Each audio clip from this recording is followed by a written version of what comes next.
मधुस जो दिल कहे कि इस खूबसूरत फैमिली को मेरा प्यार भरा नमस्कार आदाब।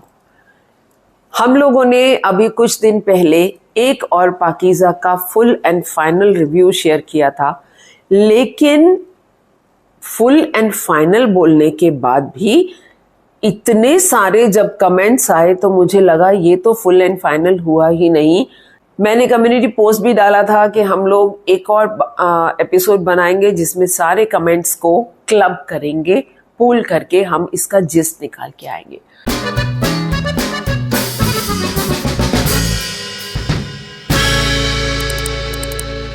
सबसे पहली जो क्वेरी मैंने आप ही लोगों से बोली कि इसका जो ओएसटी है उसका मुझको मतलब नहीं समझ आया। मैं जो उसको समझ पा रही थी वो समझ पा रही थी साथ रहन दे, लेकिन ये साथ रहन दे नहीं था। ओएसटी था साथ ते लेन दे, मतलब कि सांस तो लेने दे, लेट मी ब्रीथ। और जैसे ही आप सब लोगों ने मुझको लिरिक्स बताए तो मैं अब उसको कनेक्ट कर पाई कि यस, इसका ओएसटी इसके साथ कैसे मैच कर रहा था। सांस लेने दो ना, एक लड़की को नहीं, एक सिर्फ पाकीज़ा को नहीं, नूर भरी को भी सांस लेने दो, मम्मी जी को भी सांस लेने दो। मम्मी जी की ये सौतेली बेटी जो बैरिस्टर समन है, इसको भी सांस लेने दो। और वो जो एक कैरेक्टर नीमा लास्ट में ऐड हुआ, लास्ट में उस पे मैं आती हूँ, अभी मैं फिर से लास्ट में बोल रही हूँ, उसकी भी जो छोटी सी बच्ची, उसकी बहन जिसको मार दिया गया और उसकी छोटी सी बच्ची को लेके वो इनके पास आया था कि इसके लिए भी मेरे को फरियाद करनी है कोर्ट में, उस बच्ची को भी सांस लेने दो। तो ये कहानी किसी एक औरत या एक मजलूम लड़की की सांस लेने की नहीं है, ये वो उन सब औरतों के लिए है जो कहीं ना कहीं समाज की सताई हुई है। तो OST was just perfect and मैं बहुत शुक्रिया करना चाहती हूँ जिन लोगों ने भी इसका मतलब मुझको बताया। कौन कौन? @शाह महमूद, @कुसुम वारिको, @तबस्सुम जादी, @नजली जाहिद, ओमेर, डी, अशगरी गुल, साइद मूसा, मुनीब अहमद, ये कुछ नाम हैं उन सबके जिन्होंने बताया इसका मुझको मतलब। और साथ ही साथ शाह महमूद जी ने ये भी बोला कि ये जो OST का सॉन्ग है ये सराइकी लैंग्वेज में है। सैयद मूसा कासिम, आपने भी मुझको इसका मतलब बताया एंड इनफैक्ट मूसा ने तो उसका पूरे आगे भी जो लिरिक्स हैं उसको भी उसने ब्रेक करके दिया है। तो ये तो बात हुई उनकी जिन लोगों ने OST का मतलब बताया, और जैसे ही मतलब बताया देखिए कितना डीप मीनिंग उसका निकल के आ गया। सेकेंड पॉइंट मैंने उसमें बोला कि मुझे लगा कि लास्ट एपिसोड हशश किया कि शायद चैनल वालों ने अल्टीमेटम दे दिया कि भाई ख़त्म करो, तो इसीलिए उन्होंने हशश करके लास्ट एपिसोड में सब कुछ ख़त्म कर दिया। तो इसमें मुझे दीपिका और एक रेगिना जॉन, इन दोनों का कमेंट आया। उन्होंने बोला कि नो, ऐसा कुछ भी नहीं है। बी गुल जो इसकी राइटर है उन्होंने पूरा स्क्रिप्ट जो था 27 एपिसोड का ही बनाया था, तो ये इसी तरीके से लिखा गया था, कोई हाशश नहीं था। तो ओके, लेट्स एक्सेप्ट दैट। और इसके साथ एक हमारे व्यूअर की इंफॉर्मेशन भी, रेगिना जॉन लिख रही हैं कि वो खुद भी राइटर हैं एक। तो मैंने उनसे पूछा भी था कि आप बताइए कि मतलब क्या सीरियल्स के लिए लिखती हैं या नॉवेल्स लिखती हैं, तो उनका अभी फर्दर कमेंट नहीं आया। अगर वो मेरा ये वीडियो देख रही हैं तो प्लीज कमेंट करके बताइएगा, आई एम क्यूरियस नाउ। मैंने बेस्ट परफॉर्मेंस की बात करी जिसमें मैंने मम्मी जी को सबसे हाई रेट किया और नूर भरी के बारे में भी बोला कि she is also a very good performer. Saad Ali, Ehsha Lala, Uzma Anjum, Jan Hasan, Rukhsana Nahid, इन सब ने भी यही बात बोली कि हाँ हमको भी इनका कैरेक्टर बेस्ट लगा। और अगर आप कमेंट सेक्शन में जाएंगे इस पर्टिकुलर वीडियो के तो आप इनके डिटेल्ड जो कमेंट्स हैं उनको भी पढ़ सकते हो कि लोगों ने क्या क्या लिखा है। मैं तो बस शॉर्ट में बता रही हूँ, सब ने अपने अपने सेंटिमेंट्स अबाउट मम्मी जी, वो कितनी अच्छी एक्ट्रेस हैं और उनको बिल्कुल भी ये लाहौरी भाषा नहीं आती थी। Yes, that is a piece of information. ये जो भाषा है ये लाहौरी भाषा है जो उन्होंने इस्तेमाल की है अपने इस पूरे कैरेक्टर में, और she doesn't know at all Lahori भाषा। तो नूर भरी की तरह इन्होंने भी इस कैरेक्टर को बिल्कुल अडॉप्ट किया है एक ऐसे इंसान की तरह जिसको उस भाषा में कमांड नहीं है। तो फिर सुपर्ब, जिस लैंग्वेज पे कमांड नहीं है उसके साथ में डायलॉग्स बोलना और उसके साथ अपने कैरेक्टर में ढल जाना, ये बहुत बड़ी बात है। एंडिंग नॉट अपीलिंग, ये मैंने बोला था, इस पे कुछ लोगों ने मेरे से इत्तेफाक रखा है और कुछ ने नहीं भी रखा। MUZ109 भी बोल रही है कि नहीं, बड़ा हश करके इन्होंने लास्ट एपिसोड में सब कुछ दिखा दिया, ऐसा नहीं होना चाहिए था। लेकिन कुछ लोगों ने ये बात बोली है कि नहीं, देखिए ये कोई कोर्ट केस नहीं था। मैंने बोला कि एकदम से लास्ट एपिसोड में आके बस थोड़ा सा कोर्ट की जिरह दिखा दी और वो कर दी। तो एक हमारे व्यूअर ने ये कमेंट भी किया है, काफी डिटेल्ड कमेंट था उनका, ये कोई कोर्ट रूम ड्रामा नहीं था जिसमें एक एक कोर्ट का सीन दिखाया जाता, इसीलिए वो उस चीज को उन्होंने ड्रैग नहीं किया और उसको उन्होंने सम अप कर दिया कि भाई ये इस तरीके से है। हालांकि एक पॉइंट मैं छूट गई थी उस दिन बोलना, उसके बारे में मैं बोलना चाहूंगी। देखिए स्क्रिप्ट में जो ये चीज दिखाई गई कि ये दोनों रेस्टोरेंट में जाते हैं and they are having a pizza और फिर भाग के वो होटल के रूम के अंदर छुप जाते हैं जाकर। तो यहाँ पर मैंने एक बार बोला था कि जनरली, अब ऐसा ना हो तो एक और बात है, जनरली आप एक किसी होटल में गए हैं और उसके रेस्टोरेंट एरिया में कुछ खा रहे हैं, तो जो उसका बाकी का पोर्शन होता है, मीन्स के होटल के रूम्स वाला जो पोर्शन होता है, वो एक जनरल पब्लिक को खुला हुआ नहीं मिलता है कि कोई भी अंदर घुस जाएगा और अंदर से कमरा लॉक कर लेगा। तो ये सिचुएशन जो दिखाई गई कि MMS बनी, यस, उसको कोई हक नहीं था, चाहे वो दोनों कमरे में actually they were in the room and they were having a relationship, physical relationship, तब भी किसी इंसान को हक नहीं बनता कि वो उनका MMS बनाकर और उनकी वीडियो को वायरल करे। That is a separate thing. लेकिन ये जो प्लीड किया गया है केस ऑन द ग्राउंड कि नहीं, वो लोग तो सिर्फ पिज्जा खाने गए थे और होटल के रूम में वो डर के भाग गए थे उसको देखकर, ये भी थोड़ा सा हजम नहीं हुआ था। ये पॉइंट मुझसे रह गया था, मुझे लगा कि आज जब हम बात कर ही रहे हैं तो इसके बारे में भी बात कर लें। कुछ लोगों को मुझसे शिकायत है, क्या शिकायत है कि मैंने सब लोगों के बारे में बात की, ये भी बहुत अच्छे थे, वो भी बहुत अच्छे थे, वो भी बहुत अच्छे थे। तो एहसान अनिस कहते हैं काशिफ निसार जी के बारे में क्यों नहीं आपने तारीफ करी?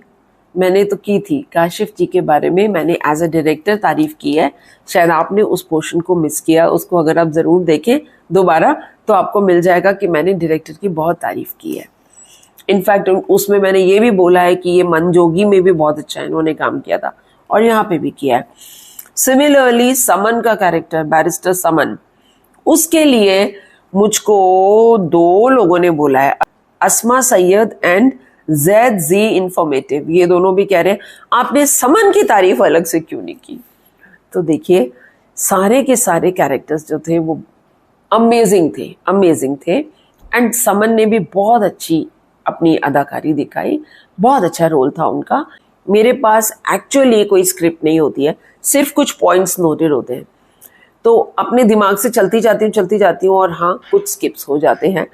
और अब कुछ तारीफें मेरी, थैंक यू टू ऑल। कुछ नाम ले रही हूँ, रेगिना जॉन, वही जिन्होंने अभी अपने राइटर होने का भी बताया है हमको, और देन नूतन सलवी हमेशा मेरी बहुत तारीफ करती हैं, जावेद मनन, अलीम उल्ला जी भी बहुत हमेशा तारीफ करते हैं, अनीता भावनानी थैंक यू, आपने पहले भी इनपुट्स दिए थे और अब दोबारा मेरी खूब तारीफ की है, thank you so much. Syed Musa Qasim and Deepika Agarwal, ये दोनों तो एक तरीके से एक रेगुलर और कंटिन्यूस इनपुट्स, जहां मैं अटकती हूँ इन्हीं लोगों से पूछते रहती हूँ, भाई मुझे बताओ ये क्या था, वो क्या था।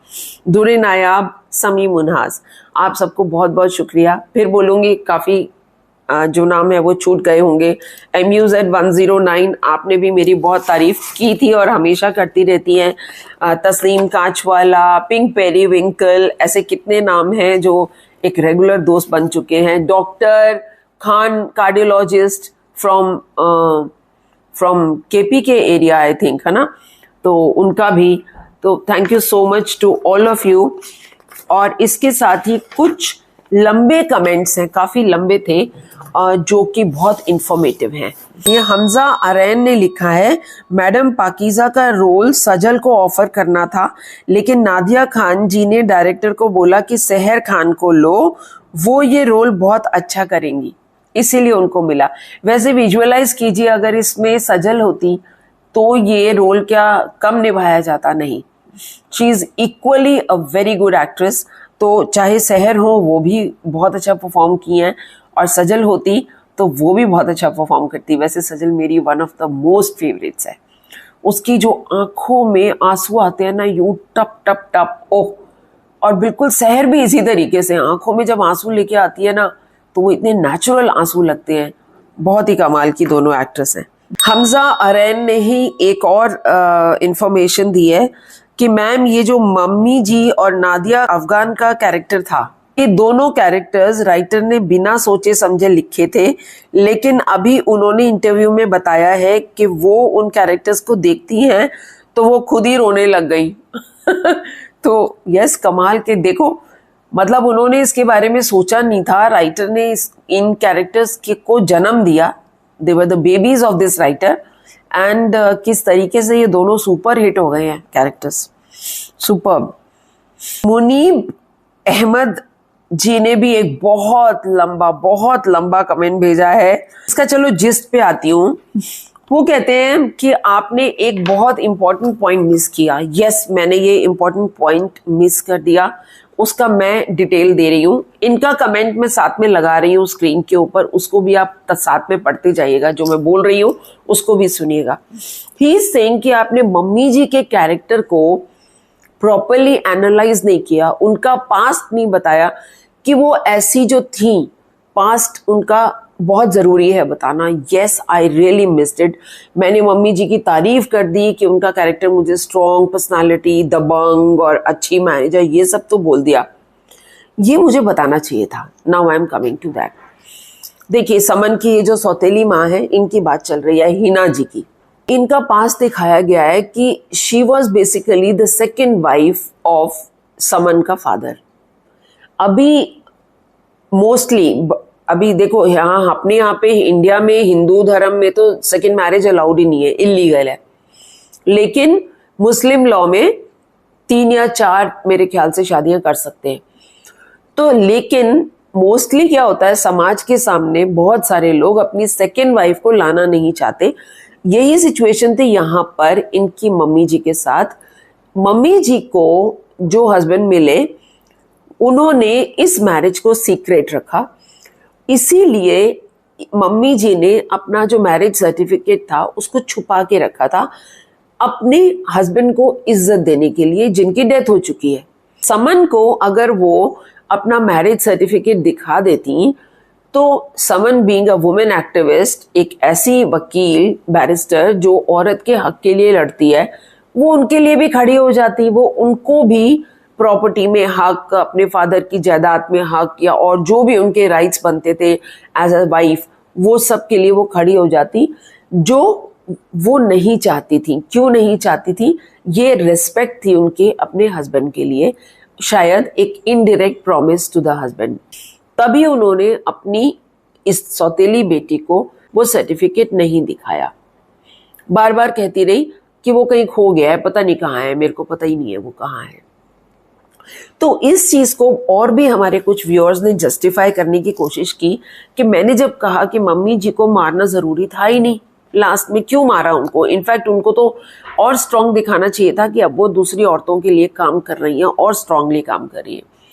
तो कहना ये था सबका कि उनको इसलिए डेथ उनकी दिखाई गई लास्ट में, जिसका बेस बनाया जा रहा था। हाँ, बेस तो बनाया जा रहा था, ये बात मैं मानूंगी कि उनको पिछले कुछ एपिसोड्स थे थोड़ी सी खांसी करते हुए और लेटे हुए, परेशान, टांगों में दर्द है, जो एक आम बुढ़ापे की प्रॉब्लम्स रहती हैं। हुक्का पी रही हैं, बेटी मना कर रही है हुक्का मत पियो, और तबीयत खराब हो रही है आपकी, तो वो ग्राउंड्स तो बनाए जा रहे थे कि हाँ उनको शायद ऑफ करना है, ऐसा लग रहा था। जब उनकी डेथ हुई तो उनकी अलमारी को खोला गया और उसमें से उनका मैरिज सर्टिफिकेट समन को मिला। तो वो एक तरीके से ये दिखाना था कि देखो, औरतें जिंदगी में कितना सैक्रिफाइस करती हैं। तो she sacrifice so many things in her life. अपने प्रिविलेजेस, अपने राइट्स को उन्होंने सैक्रिफाइस किया। और अगर ये चीज उनके जिंदा रहते, उनकी बेटी के हाथ रहती, तो शायद वो इम्पैक्ट नहीं आता। सर्टिफिकेट ढूंढना कोई बड़ी बात नहीं थी, तो कोई भी सीन बना सकते थे कि मम्मी जी बीमार हैं और उनके अलमारी से कुछ ढूंढ रही हैं और ढूंढते ढूंढते समन को वो सर्टिफिकेट मिल गया, ऐसे भी हो सकता था। लेकिन शायद वो इम्पैक्ट नहीं आता। Yes, I 100% agree with you all. Munib Ahmed ji and all others जिन लोगों ने इस पॉइंट को उठाया, I thank you from the core of my heart. You really changed my perspective in this. Syed मूसा काजिम, आपने भी हमको पूरा OST का मतलब समझाया है। न सिर्फ शुरू का जो एक आता था साह तो ले एंड दे, वो सिर्फ नहीं, आपने पूरे लिरिक्स को ट्रांसलेट करके हिंदी में लगाया है। ये मैं स्क्रीन पे लगा रही हूँ हमारे सब व्यूअर्स के लिए। उसको पढ़िए और देखिए कि इसका असली मतलब क्या है, और वाकई में कमाल का मतलब है। थैंक यू मूसा। जैसा मैंने कहा, आप हमेशा हमेशा हमेशा come forward with all the inputs I need. Thank you so much. एक और पॉइंट जो मैंने बोला कि जिससे नूर भरी की आखिर में शादी हुई, ये लड़के का ये कैरेक्टर लास्ट में आके सेकंड लास्ट एपिसोड में ऐड किया। तो यस, ये सेकंड लास्ट एपिसोड में नहीं था, ये बीच में भी कैरेक्टर आया था नीमा करके। This boy was working in the shoe का कंपनी, जहां पर ये जब दोनों जने घर से निकाले जाते हैं और अपनी स्ट्रगल कर रहे हैं, तो शू बनाने की एक कंपनी में काम कर रहे हैं ना दोनों जने, तो वहां पर ये लड़का काम कर रहा था और इन्हीं के साथ में इसने भी, पाकीज़ा ने भी काम शुरू किया था। तो ये वो लड़का था। तो यस, यू आर राइट कि ये नया नहीं था, बैकग्राउंड था, लेकिन वो इतना छोटा सा था कि वो कहीं ना कहीं स्किप हो गया था। You are right. Shahnaz Habib, इन्होंने ये इंफॉर्मेशन दी है। Thank you Shahnaz ji.